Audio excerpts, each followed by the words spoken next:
Sorry, we don't have all the mics on. We've got about a minute and a half left. You'll let me know? I will let you know. Okay, can we count down? No. I don't have a second timer.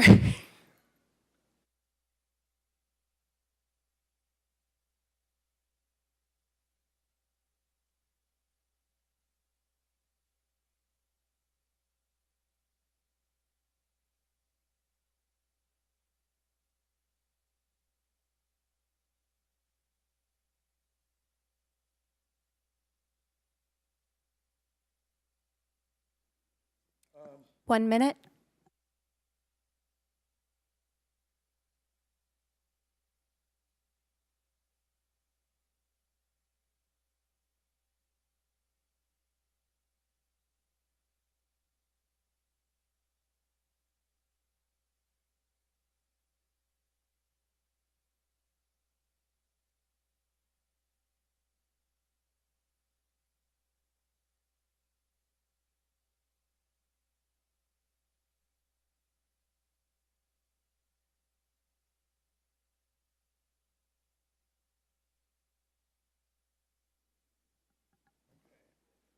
Going to call the Planning Commission meeting to order for Tuesday, December 5th, 2023.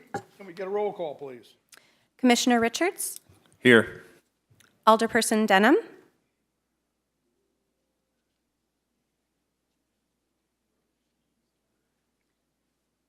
so it appears we have her online on Zoom. We'll go back to that. Commissioner Green, Commissioner Hillis, Chairperson Groman, Here. Vice Chairperson Dieger, Commissioner Lloyd, Here. Commissioner Martinoski, Commissioner Gore, Here. Commissioner O'Day, Here. Alderperson Denham, are you online?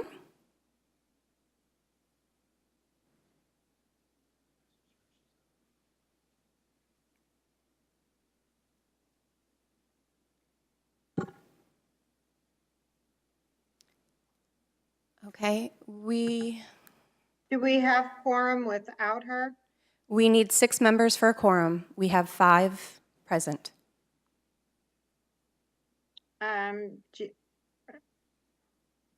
Mr. Chairman, do you want to just hold for maybe 5 minutes for her to come on? Absolutely. Nikki, do you have a phone number we could call for her? Yeah, we can try to get a phone number and reach out to her. Okay, should we pause for 5 minutes?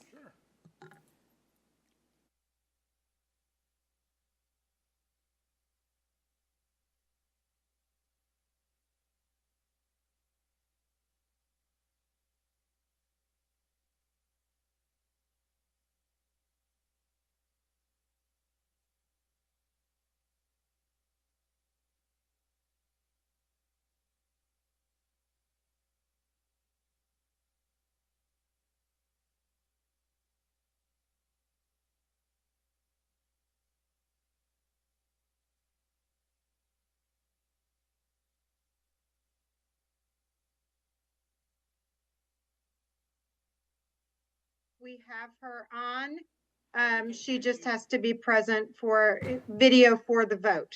So while we're working on that, we could proceed, Mr. Chairman, with the hearing and meeting.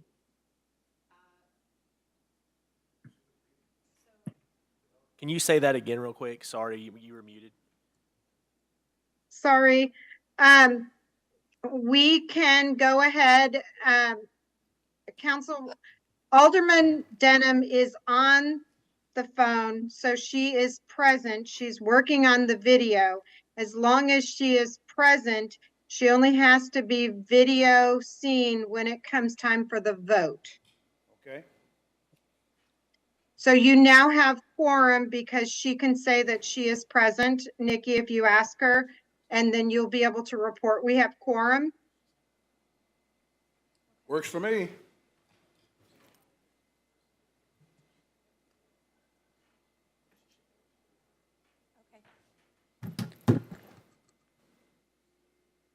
Ruth, are you available online? Can we hear you?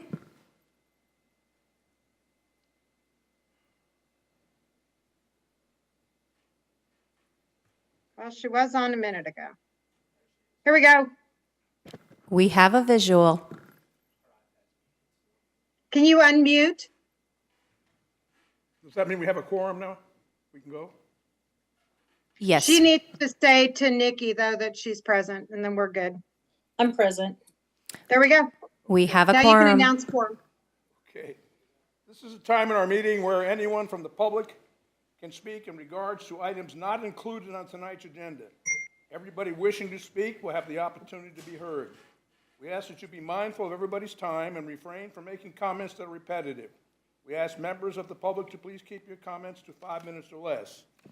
Since this is the first time we are utilizing the electronic sign-up, I will open the floor for additional public comments once we hear from those who signed up electronically. I ask that you please sign in using the form located in the podium and write legibly. Is there anyone in the audience that wishes to speak on an item that is not on today's agenda? We have Ms. Cherry Webster here for public comment. Thank you. Our next item, we have JC News Now.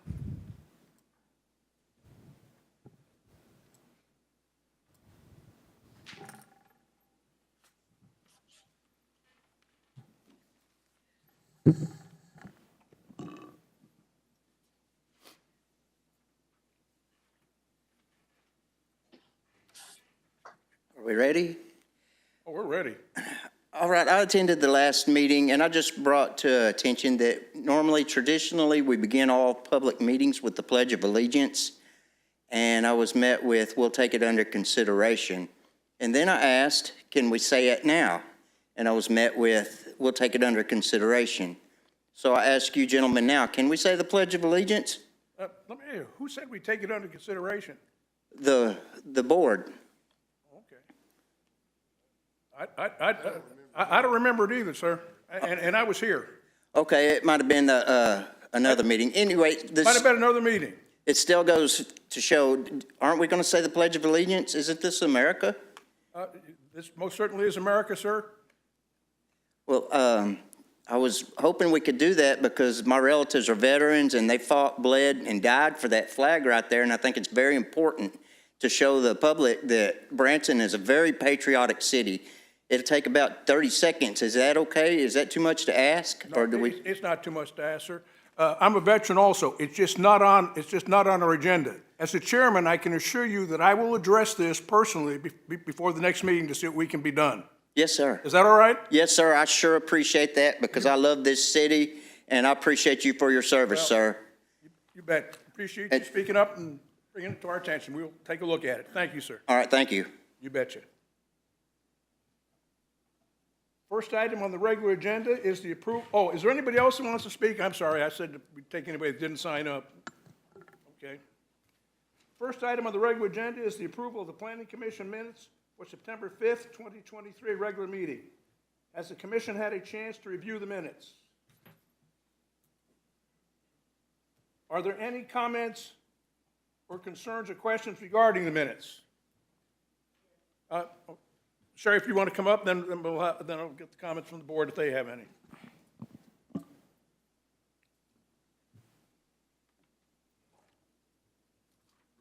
want me to go ahead? Well, sure. Okay. Gotcha. Okay, so on the minutes, item number 2 says, an amendment to the rules and procedures for conduct of planning and zoning commission meetings. That is such an uninformative title. And we've kind of been through the title issue with the Alderman meeting about a year and a half, 2 years ago.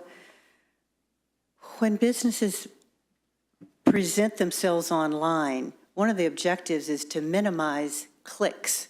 And so when the agenda and the meeting minutes are on nextdoor.com or Facebook, wherever you place them, without a more descriptive title here, it forces people to click yet again, when instead, if you just added a hyphen at the end of meetings and add removal of public comments section, that makes this title an extremely informative title.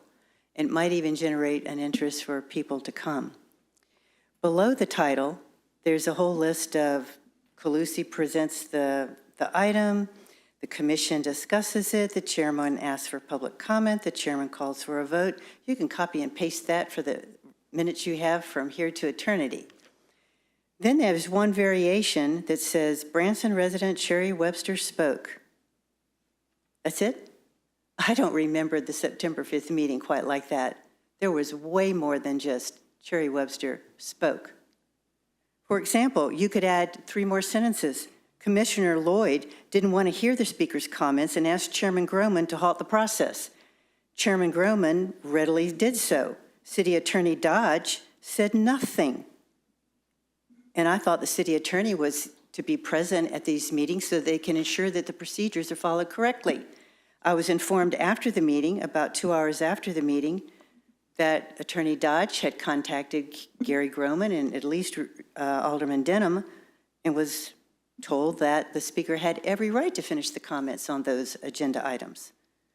So my suggestion is that add some more descriptive terminology to the agenda title so that people can readily see it. And 2, if you have an opportunity, add a few extra sentences to address key points of a meeting, especially when it's something that happens irregularly. Thank you. Thank you. Any commissioners have any comments on the minutes or comments? I'll entertain a motion to approve the September 5th, 2023 meeting minutes. I'll make that motion. Do I have a second? Second. Wonderful. Commissioner Richards? Yes. Alderperson Denham? Yes. Chairperson Groman? Yes. Commissioner Lloyd?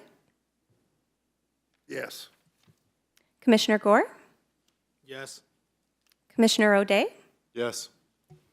6 votes yea, 0 nay. Motion carried. The next item on the agenda is the rescheduling of the January 2nd, 2024 Planning and Zoning Commission meeting. The second, can I get a motion to bring this item to the floor? Second. Would staff like to provide information on this item?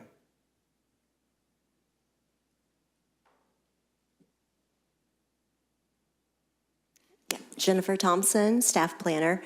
We put this on the agenda just as a courtesy in case you guys had plans for the New Year's holiday, as Tuesday the 2nd is the day after the Monday, New Year's Day. So it's just for your consideration and discussion.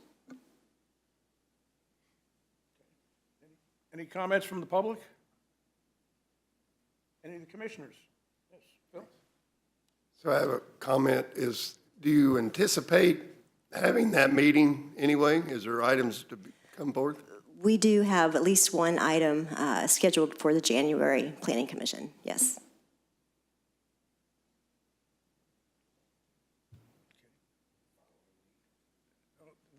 They got it down there. They want to do it on Thursday, January 4th. That's the is that all right? Yeah. Okay. Would anyone else like to speak on this item? Hearing none, I will close the discussion, entertain a motion to approve the rescheduling of the January 2nd, 2024 Planning and Zoning meeting to Thursday, January 4th, 2024. Do I have a motion? So moved. A second. Second. I will now call for the vote. Commissioner Richards? Yes. Alderperson Denham? Yes. Chairperson Groman? Yes. Commissioner Lloyd? Yes. Commissioner Gore? Yes. Commissioner O'Day? Yes. 6 votes yea, 0 nay. Motion carried. First item on the public hearing is a request to vacate a portion of Oklahoma Street in the Roark subdivision, First Edition, Branson, Missouri. Can I get a motion to bring this item to the floor? I'll make that motion. Second. Thank you. We'll now open the public hearing for this item. Would staff like to provide information on this item? Yes, yeah, Jennifer Thompson, staff planner. So tonight we have a request for a street vacation. The applicant and owner is Chris and Melissa Davis, which I believe they were trying to join us Zoom, and they're, okay. So the applicant's request is to vacate a portion of Oklahoma Street in the Rourke subdivision, First Edition, Branson, Missouri. The portion of the right-of-way to be vacated is partially wooded and has an existing driveway located between the homes of 205 and 207 Walnut Lane. A city street has not been constructed within this said right-of-way. Yeah, it's stalling on me, Brandon. I think when we have Zoom calls, it makes it kind of glitchy. Okay, so here is a survey of the proposed right-of-way to be vacated. It's approximately 40 foot wide by 300 foot long. This is just a copy of our neighborhood notice that went out to the property owners within 185 feet of the perimeter area. Got an aerial that shows the location of the right-of-way. It's north of 76, west of Highway 65, along Walnut Lane, close to Stockstill Park. We have our orthometric views to the north and the south, to the west and the east. This is our existing land use map. The yellow areas are showing existing residential structures. The gray parcel is just vacant. The current zoning of the property is LDR, which is low-density residential. This shows an aerial with public utilities. So we've got sewer, water to the east, and then water is also located on the other side of Stockstill. So this is a street vacation, existing conditions, vacant driveway and a driveway. It is included in our community plan, 2030's preferred land use plan, which calls this out as low-density residential. And just a reminder, our street vacation ordinance is housed in section 94-33. And just kind of a reminder, whenever any street, alley, or public way is vacated by official action of the board, the zoning districts adjoining each side of such street, alley, or public way shall be automatically extended to the center of such vacation. And all areas included in this vacation shall then be subject to all regulations of the extended district. So just to be clear, there were no objections from the utility companies or city departments regarding this request. So that includes the Branson Fire Department, the Branson Utilities Department, Public Works and Engineering, Public Water Supply District 3, Optimum, Summit Natural Gas, White River Electric, and Missouri American Water. So with that, staff is recommending approval of this request. This is kind of jammed up again, but if you have any questions, I'd be happy to answer.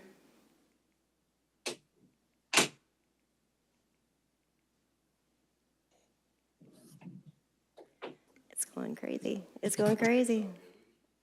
There we go. Okay. Does the applicant want to provide any information, or is the applicant here on Zoom? We do have the applicant here on Zoom. Does the applicant want to provide information, any additional information, or?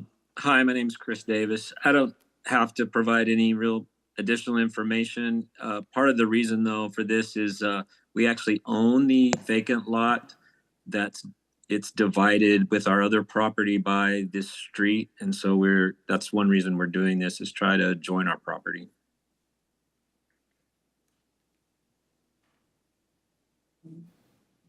Any of the commissioners have any comments? Yeah. Can you show us that area map again, please, Jennifer? Yeah. Brandon, can we switch back over?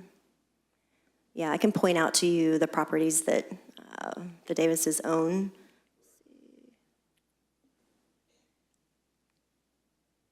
So the 205 is right here that Chris owns, and then this parcel he owns, and this one is owned by another entity, which we did receive the property acknowledgement for that, for all three parcels. So the intent is to vacate this right away. It will get equally divided to all parties on adjacent sides of it through the center line. And then they will follow up with a minor subdivision that will incorporate the vacated right away into their properties. I believe Mr. Davis wants to build a home, maybe back on that back portion along Stockstill, and then now he's, gained the extra ground to do so. Right, that's correct. Just to be clear, to clarify the record, if I may, Mr. Chairman. You bet. The action of the vacation of the street does not unite the property. We would just file, should that come about and be resolved by ordinance, that ordinance would be filed, but it would require, for the unification of the property, that would require a minor subdivision through the planning department. It's not automatic with the vacation. Is that the applicant's responsibility, the property owner's responsibility? Is the city free from any liability in that regard? It is. I specifically checked on that, and traditionally, cities only file the ordinance, and it would be incumbent upon anyone who then developed or needed that for clarification or had issues or adverse possession issues, that would be required by those entities who are the property owners. Any other comments from commissioners? Now's the opportunity for public comment on this amendment. Do we have any comment from the public? Please come down to the podium, fill out the sign-in sheet. Before you comment, please state your name and address. There will be a 5-minute time limit.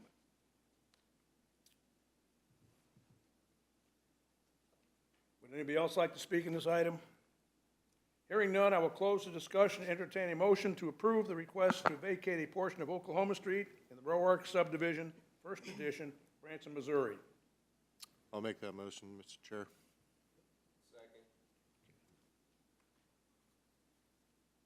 Vote. Commissioner Richards? Yes. Alderperson Denham? Yes. Chairperson Groman? Yes. Commissioner Lloyd? Yes. Commissioner Gore? Yes. Commissioner O'Day? Yes. Result of the vote, 6 votes yea, 0 nay. Motion carried. Thank you, Mr. Davis. Thank you. The second item of the public hearing is a request for municipal code amendments to Chapter 94-60 pertaining to the table of permitted uses. Can I get a motion to bring this item to the floor? I'll make that motion. Second. We'll now open it for public hearing on this item. Would staff like to provide information on this item? Yes, please. Okay, Jennifer Thompson, staff planner. As mentioned, our next public hearing is 2 code amendments initiated by staff. It's pertaining to the table of permitted uses. And just to be clear, we have 2 requests contained within this staff report. The first one has to do with allowing tattoo parlors within the NC Neighborhood Commercial Zoning District. And the second one is an amendment to the table of uses to require a special use permit for manufactured housing and to allow modular housing as a permitted use by right. I'll start with the first one on tattoo parlors. We have our definition of tattoo parlors in section 94-5 of the Branson Municipal Code. So just a little background. Currently, the tattoo parlors are not permitted within the NC zoning district, and the planning department has had recent interest for tattoo parlors wanting to locate in vacant storefronts within the NC zoning district. So as we looked through our code, it seemed tattoo services are closely related and sometimes overlap with the same services provided by barbershops, beauty shops, spas, those types of uses. And those are all currently permitted within the NC zoning district under personal services.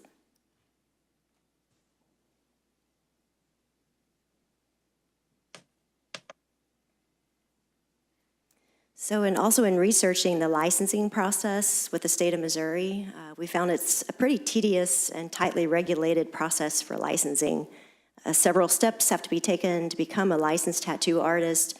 such as CPR training, the OSHA bloodborne pathogens course, over 300 hours of tattoo artist training, proof of practical experience. They have all their health inspections, and then, of course, business licensing.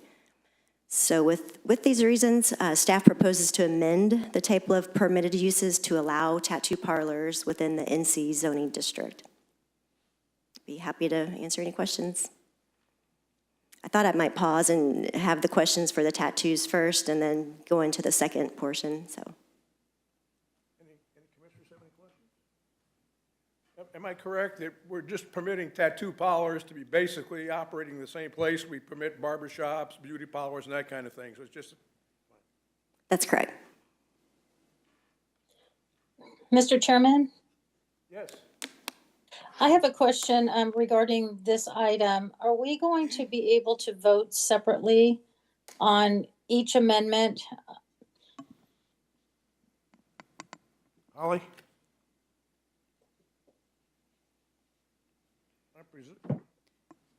I can clarify that. Thank you, Chairman.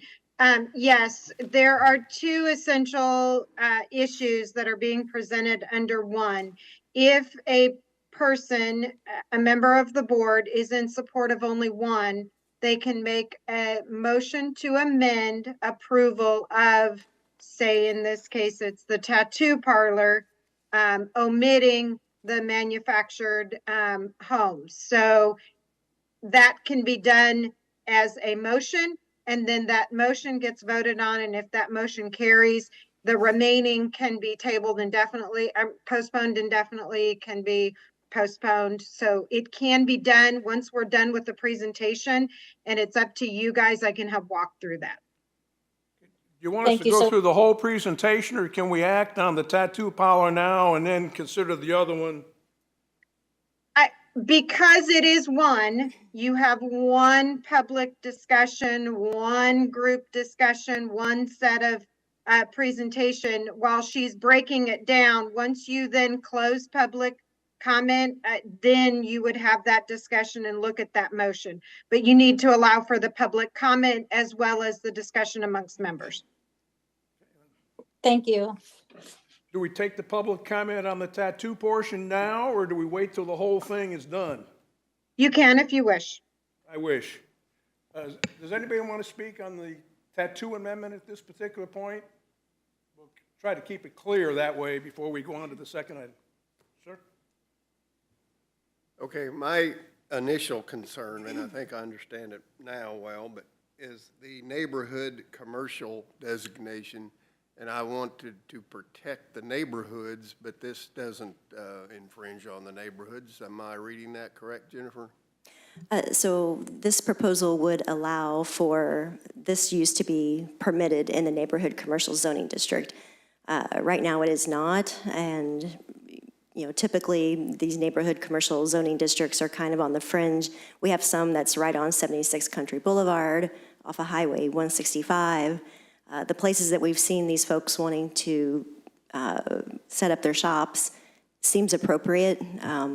We do have a zoning map that we can show you that would indicate all the neighborhood commercial zoning districts, if you want to take a look at that. Here we go. So it's kind of the salmon colored color.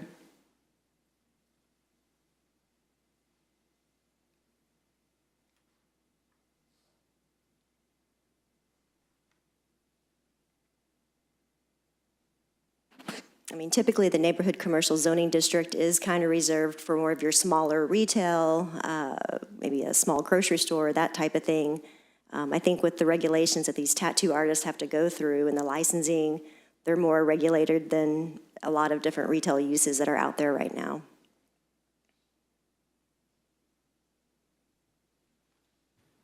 Anybody else? You want to discuss the second one, and then we can try to work our way through this thing. Sure, if there's no more questions. Okay, this next one is dealing with manufactured and modular structures. So just a little bit of a background. Currently, the Code of Ordinances requires a special use permit for modular housing, and manufactured housing is a permitted use by right.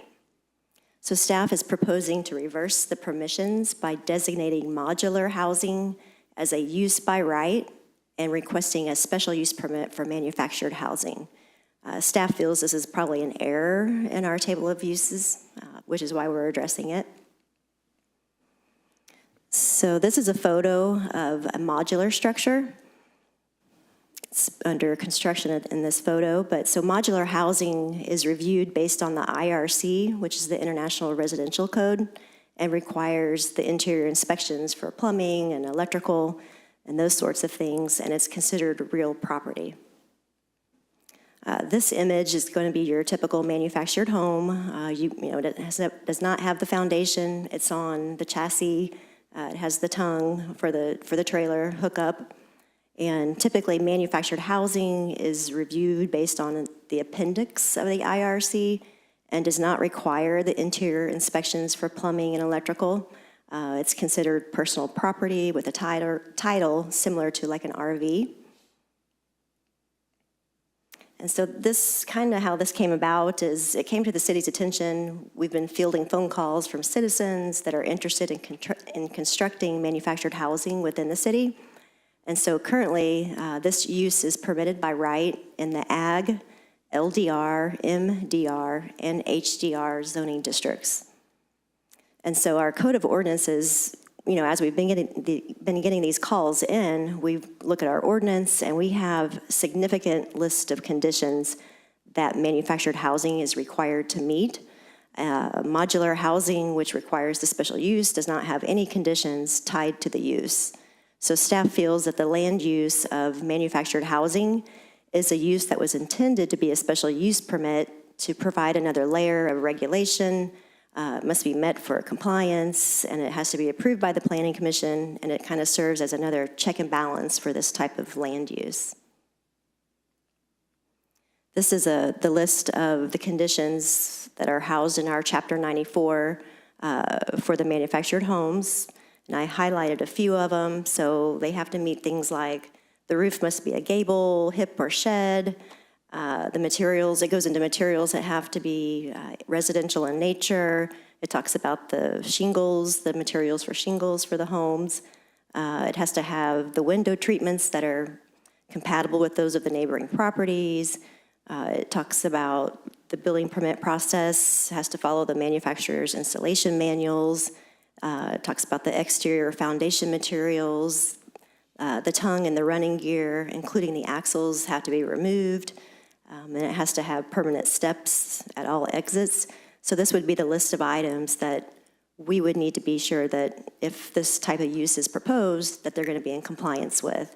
It's also another layer of the commission would have authority to grant or not grant for specific locations. So staff is recommending approval of both of the proposed code amendments, and we're happy to answer any questions for you. Any of the commissioners have any questions? Sure.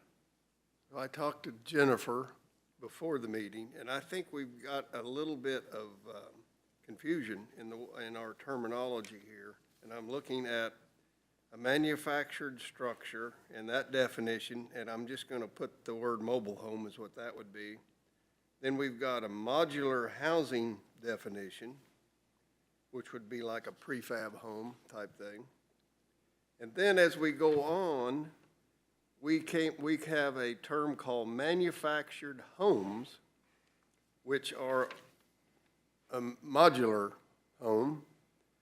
And I think we're confusing manufactured structures and manufactured homes. I think we're cross-coding it a little bit wrong. I think we're confusing it. Jennifer, thoughts? So as far as the manufactured structure, the key words that I see in that definition are portable structure, vehicle, trailer, mobile home. When we go to the modular, it's factory fabricated, transportable. I will have to say that I've done a little bit of research with other communities, and it seems like a lot of them kind of group them all together. There was one community that included modular, mobile, and manufactured homes as just one group and only allowed in HDR zoning district, like a high-density residential. There was another city that only called out manufactured housing in the HDR zoning district. Other different definitions for manufactured structures was simply, it's a HUD title property, and they only allowed it in the ag zoning district and a rural residential district. So I think it would be probably a good idea if we did some additional research on this subject, because it crosses over and kind of mixes things up a little bit. And it seems like it's happening in a lot of different cities.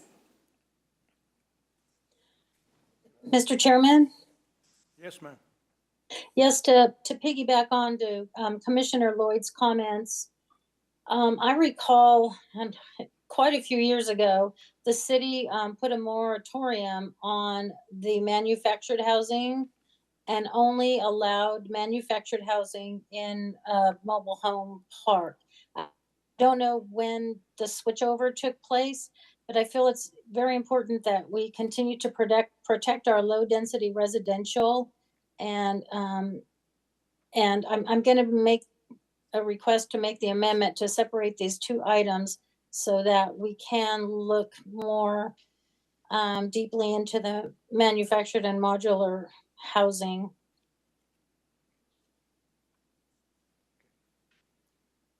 Any commissioners have any comments on that? Holly, can we separate these two items, and how do we do it, and let's do it? Absolutely. As expressed by Alderman Denham, she can make the motion to approve the ordinance, to create a resolution to approve the ordinance as it pertains to tattoo parlors only. If then she can say, I now make that motion. If she has a second, are you making that motion, Alderman Yes, Denham? I now make that motion. Is there a second? Second. And now we can take a vote on that. What we're voting on is the ability to amend that aspect. Then you will vote on the actual amendment. When does the public get a chance to speak on this before we do it? I think you already asked for public comment before you allowed your two commissioners to speak. If I did, I was ahead of myself. I'd like to give the public a chance to speak on this before because I'm confused, they must be confused. Is there anybody from the public that wants to speak on this?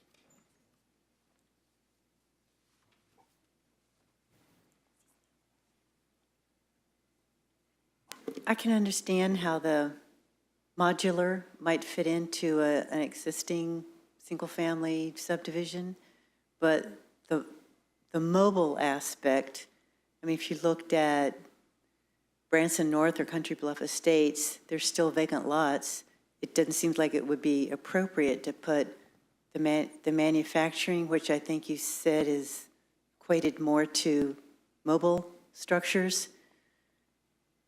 But if it's permitted with a special use permit, then what are the conditions of the special use permit that might allow it to go into an existing subdivision? That would be my concern. So I would like to see some more research done on it. Thank you. Thank you so much. Anybody else from the public? Any commissioners? Yes, sir.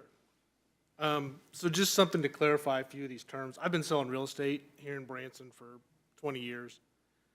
There is a big difference between manufactured modular, those two can be put together, and prefabricated. There's a lot of prefabricated housing in Branson, and most of it is fantastic. They're treated just like any other real estate. The panels just come in, already put together. A lot of them are concrete. They've got 200 mile per hour ratings. Very nice homes. Manufactured and modulars fall into a category where the entire home is built off-site and the entire home is moved in as a single unit. I will say one nice thing about Branson is that as this community has developed, our developers here have placed CC&Rs in place. And so what you were talking about, Cherry, is we have CC&Rs here that are pretty strict, and they have rules in their CC&Rs that you cannot put a manufactured modular home on lots in those subdivisions.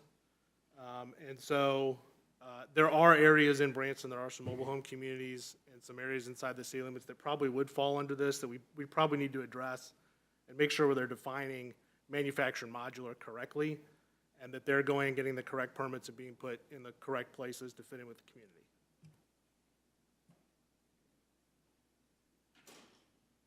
Could you read that motion again so we know exactly what we're voting on?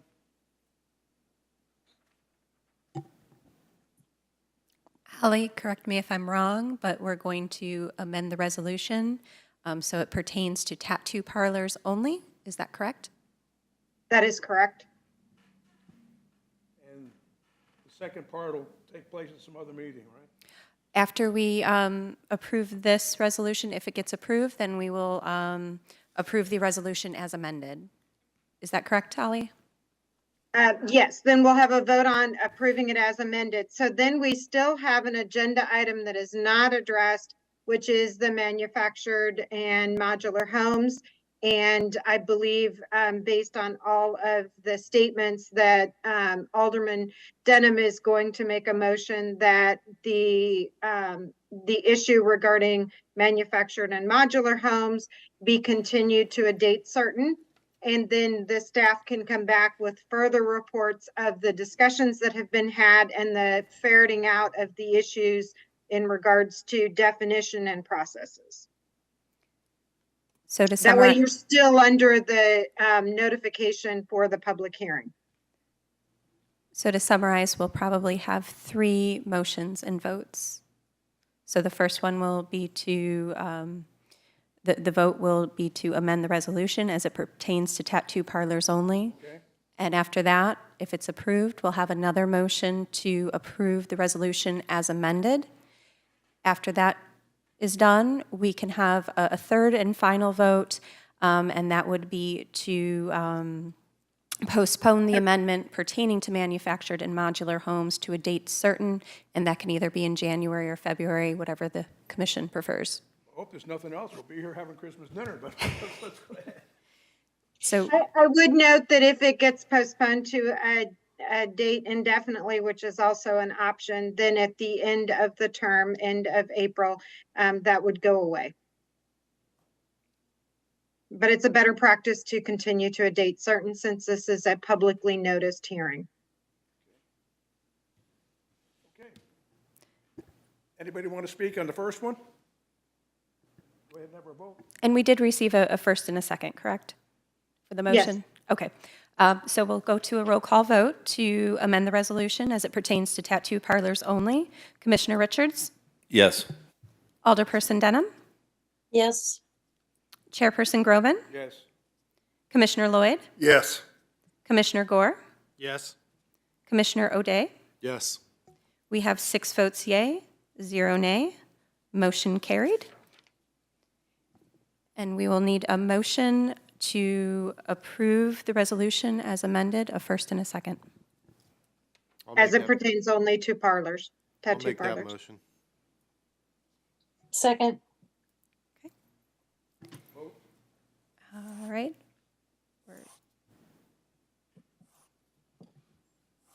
Commissioner Richards? Yes. Alderperson Denham? Yes. Chairperson Groman? Yes. Commissioner Lloyd? Yes. Commissioner Gore? Yes. Commissioner O'Day? Yes. We have 6 votes yea, 0 nay. Motion is carried. And if the commission, And- go ahead, Holly. Yeah. So now you have the remaining issue in regards to the modular and manufactured homes. I believe everybody has made discussion in regards to that being more research. So my guess is staff is not going to be holding during Christmas and New Year's meetings in regards to that and looking into it. So you should choose either a February or March date to continue it to a date certain. Mr. Chair, I can make I sure- get some clarification? Sure. Jennifer, can you tell me, as the code sits right now, somebody could come in with a manufactured home and put it without a special use permit, correct? That's correct. They can, but to Cherry's point, there's like 17 conditions of approval that they would have to meet, which I kind of went over a little bit. Let me get back to that. Here's the 16 or 17 things that they have to meet right now by right. And if they don't meet these, then they could not do it. Right, and I understand that, but what we would be doing if we were to, like, for example, it's okay to do it now as long as you have all 17 Correct. items approved. Correct. Yeah, the only thing I was suggesting is that we reverse that to require a special use permit plus meeting all these conditions. So it would have to come to this planning commission board for approval. Which makes it much more stringent than what it is right now. Correct. And would be a lot safer for our residential neighborhoods and areas in Branson right now. If you see it that way, yes. Well, I'm just saying, if somebody came in tomorrow and put down a permit for a location that it's allowed, the CCR allows it or what have you, and they go through and they make those, 17 steps, get it approved through planning and zoning, they don't have to come to us. That's correct. They can just go ahead and put it in, whether it's between now and February, March, and we have no control over that. Nobody has any control over that at all. That's correct. Just wanted to bring that up to everybody. Yes, thank you. Holly, is it possible if we do postpone this to a date specific that, can we put a hold until a decision is made with how we want to move forward? A hold on the applications until we move forward? The Board of Aldermen can have a moratorium. That could be presented by the request of 2 aldermen or by the mayor. That can be added to the agenda. The problem is, we would need. Nikki, can you remember, did we publicize the hearing on the last moratorium? I believe we did, but I would have to go back to Yeah, confirm. I can't remember. I'm fuzzy on it, but yes, that is possible as an option. We wouldn't have time if we do have to publish for the next meeting. But yes, there could be a declared moratorium. It has to be through a moratorium. Otherwise, once you've applied those rules that were in process, that are in place at the time of your application, are the rules of that application. So anyone in between that time, yes, would go under the current status. Mr. Chair, I have a follow-up. Yes, sir. Holly, can you tell me what would be the disadvantage to going ahead and approving this change and requesting staff or planning and zoning staff to continue to do the research so that we are going ahead and making it more stringent and then revisiting it in March, April, May? That is an option as well. So what you would do is make a motion to approve the changes for the resolution for the manufactured and modular home. That there would be a motion to approve that, and then there would be a vote. If that passed, then there would be a motion that the resolution reflects both the modular home and the tattoo, and that resolves all issues. And then you can state that you're requesting staff to come back. So you're directing staff to come back, and staff's indicated a desire to do that for more information and more of a public discussion about whether or not the change is appropriate. Thank you. Holly, as a practical matter, if we do this, what we're doing is we're saying that in addition to the requirements that are in place now, if you have a manufactured home, you have to have a special permit. Right now, today, you don't have to have the special permit. Is that much clear? I believe that is correct. Jennifer, am I correct? That's correct. Now, what else are we doing? Is that the sum total of our action? Yes. Well, besides asking staff to do additional research. So it doesn't meet the clarification. There was some discussion about definition of manufactured and modular home. Any of that clarification that would be put into the zoning would have to be an additional act that would come from a subsequent research.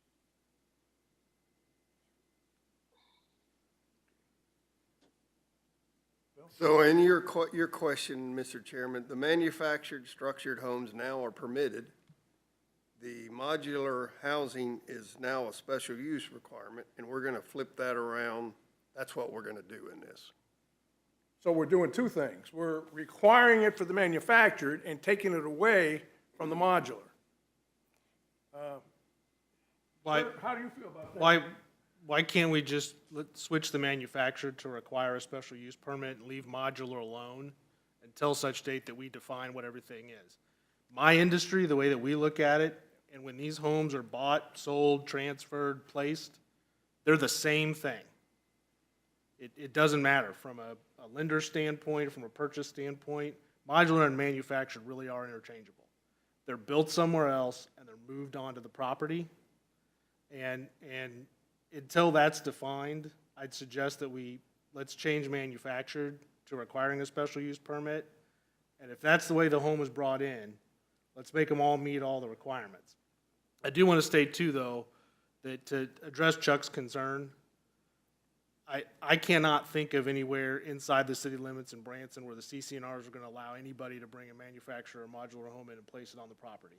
I'm racking my brain right now trying to find it, and I get calls constantly from people wanting to put manufactured modular homes of some type on property in Branson, and in 20 years, I have found one in a mobile home park, and that's because it is zoned for that.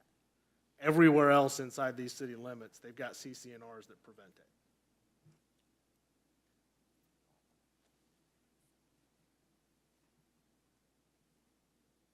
How do we have to amend that? Does the commission feel like they want to leave the special permit for the modular and add the one for the manufacturer? And Holly, if that's the case, how do we do it so we can get it done? So we just have to be clear in what the request is. Currently, and maybe if we can pull up the table 94-60.1, page 2 of 7, that is what is being proposed, which is, let's see, right there, okay? And what I'm showing is crossing out permitted of manufactured homes in agricultural and making it special use permit. Crossing out permitted, making it special use permit in each of those for manufactured home. And I think everybody's been discussing that as agreement.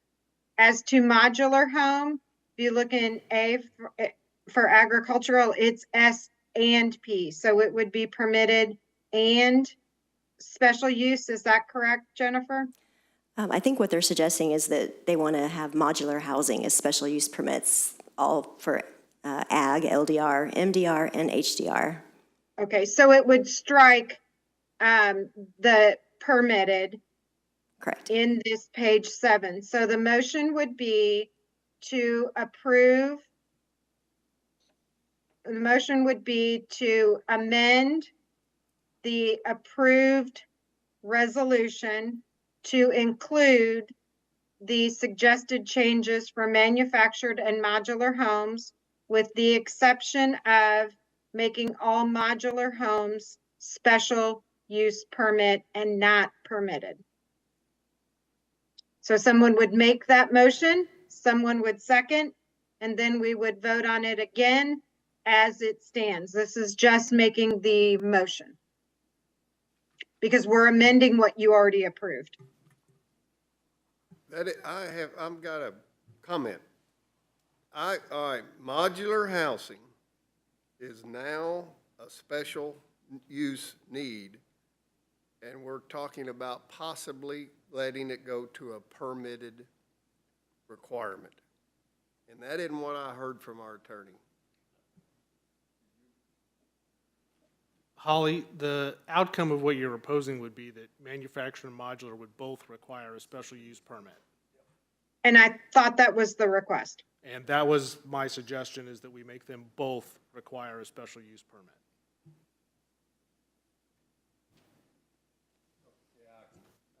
I like that idea. Mr. Chair, I'm going to try to word this as good as I can. Okay, go ahead, go for it, Chuck. I'm going to make a motion to amend the required permitted uses for manufactured homes and modular housing to require special use permits along with the other 17 items that are on the list. In the 4 columns on page 2, and only in the 4 columns. A, LDR, MDR, and HDR. Is that accurate? That is accurate. Thank you.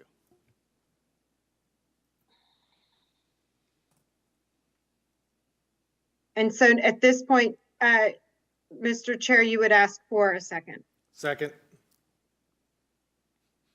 And now we'd have a roll call vote. Roll call vote. Commissioner Richards? Yes. Alderperson Denham? Yes. Chairperson Groman? Yes. Commissioner Lloyd? Yes. Commissioner Gore? Yes. Commissioner O'Day? Yes. The result of the vote, 6 votes yea, 0 nay. Motion carried. Okay, and now the vote is, you're sort of re-voting, but the vote is to approve a resolution in regards to both the tattoo parlor and the manufactured and modular home as just amended, which is special use for the 4 categories for both manufactured and modular housing. So if there is a motion in that regard, I'll make that motion. Second. and thank you. And now we take a roll call vote. Commissioner Richards? Yes. Alderperson Denham? Yes. Chairperson Groman? Yes. Commissioner Lloyd? Yes. Commissioner Gore? Yes. Commissioner O'Day? Yes. Result of the vote is 6 votes yea, 0 nay. Motion carried. And so just for everyone's clarity now, there will be a resolution supporting that change in both categories. I have one more question, Holly.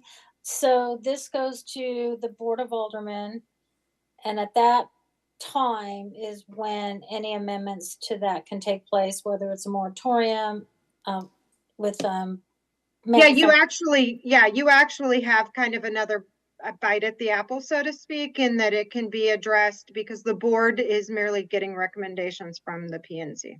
Okay, thank you.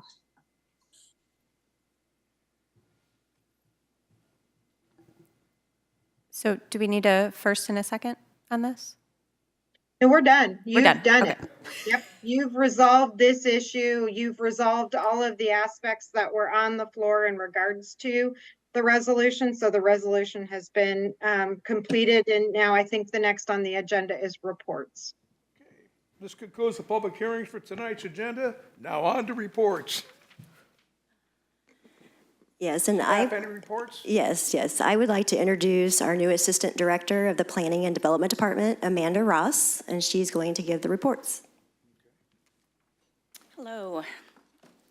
My name is Amanda Ross. I just wanted to come in tonight and formally introduce myself as the new Planning and Development Assistant Director. I also have a few things I'd like to share with you for our successes in 2023 and maybe an insight into some of the things you can expect for 2024. This year, we have implemented pre-construction meetings and are continuing to improve our open for business meetings. These initiatives provide valuable opportunity for collaboration with developers and community members, addressing concerns and questions they may have prior to and during the development. The positive feedback has been tremendous, with fewer amendments and corrections throughout the planning and development process. Staff is looking forward to building on this in 2024. Some of the things that we are planning to do in planning and development, we'll be delving into, in 2024, we'll be delving into some of our community's fast-paced changes. We've discussed a few of those tonight. Just to give you a little idea on what some of those things that we are looking to revise are going to be density issues, hotel and motel conversions, tiny homes, level EV3 charging stations. These are things that we don't have a lot of meat in our code for. And I think the way everything is developing, we probably need to look into some of these things. To enhance that collaboration, we would like to ask the Planning Commission to consider a few study sessions prior to some of these revisions being made. And I just wanted to say thank you guys for your time this evening, and nice to meet you. Nice to meet you. Any reports from any of the commissioners? Just want to wish you all a Merry Christmas, Happy New Year, and I want to thank the commissioners for, and the staff for all the assistance and all their work. Really appreciate it. And I would make one request.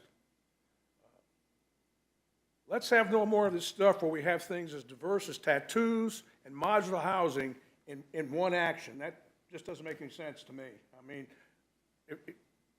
I'm easily confused, but when I see some of these guys having questions too, I think we better take a look at that. So I appreciate your consideration in that regard. I'll now entertain a motion to adjourn the December 5th, 2023 Planning Commission meeting.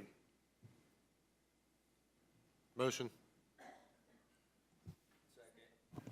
Thank you. Vote. Roll call vote. Commissioner Richards? Yes. Alderperson Denham? Yes. Chairperson Groman? Yes. Commissioner Lloyd? Yes. Commissioner Gore? Yes. Commissioner O'Day? Yes.